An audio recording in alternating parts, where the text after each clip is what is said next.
Welcome to our channel. Today we how to backup Zoho CRM data with Zoho Backup step. To backup your Zoho CRM data using Zoho Backup, start by logging into your Zoho account. Navigate to the Zoho Backup dashboard. Click on the Create Backup option.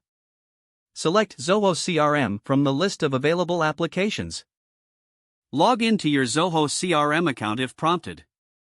Choose the data you wish to backup, such as leads, contacts, or deals.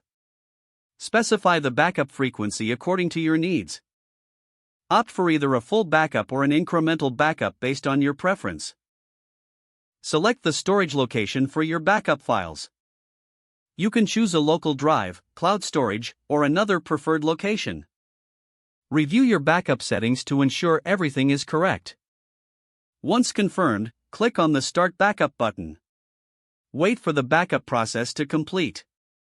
You will receive a notification once the backup is finished. Check the storage location to verify that your data has been backed up successfully. If needed, you can schedule subsequent backups from the dashboard. Regularly monitor your backup sessions to ensure data integrity. If the page does not load, refresh the browser or try again in a private or incognito window.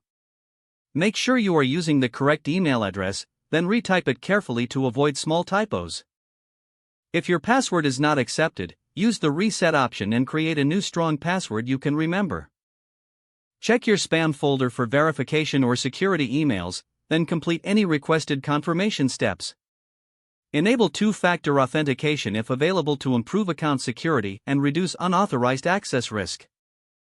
After signing in, review your profile details so your contact information and settings are accurate and current. If you see an error message, note it down and try again after restarting your device and internet. Log out when you finish, especially on shared devices, to keep your account and payment information secure. If the page does not load, refresh the browser or try again in a private or incognito window. Make sure you are using the correct email address, then retype it carefully to avoid small typos. If your password is not accepted, use the reset option and create a new strong password you can remember. Don't forget to like this video and subscribe to our channel for more step-by-step tech guides.